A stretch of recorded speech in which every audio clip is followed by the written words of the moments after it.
सास, जिनकी आंखों में हमेशा अपनी बहू के लिए ताने होते थे, वो एक दिन अचानक अपनी बहू की तारीफ करने लगी। आखिर क्यों?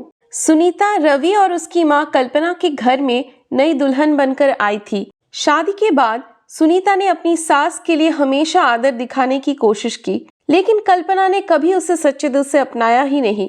वो अक्सर सुनीता की छोटी छोटी बातों को पकड़ती, जैसे कि खाने में नमक कम है या घर की सफाई ठीक से नहीं हुई। कल्पना को लगता था कि सुनीता को ढंग से कुछ भी नहीं आता है और वो रवि का भी ध्यान ठीक से नहीं रख पाती है। एक दिन जब कल्पना बीमार हुई और बिस्तर से उठ नहीं पा रही थी, रवि अपनी माँ के पास बैठ तो गया, लेकिन कामों में हाथ बटाने का उसे समय नहीं था। यही मौका था जब सुनीता ने घर का सारा काम संभाल लिया। उसने न केवल घर का ख्याल रखा, बल्कि कल्पना की भी देखभाल की। एक हफ्ते बाद कल्पना ने देखा कि सुनीता ने न सिर्फ घर को व्यवस्थित रखा है, बल्कि हर छोटी बड़ी बात का भी ध्यान रखा है। एक दिन कल्पना ने रवि से कहा, तुम्हारी पत्नी ने जिस तरह से इस घर को संभाला है वो बहुत काबिल है।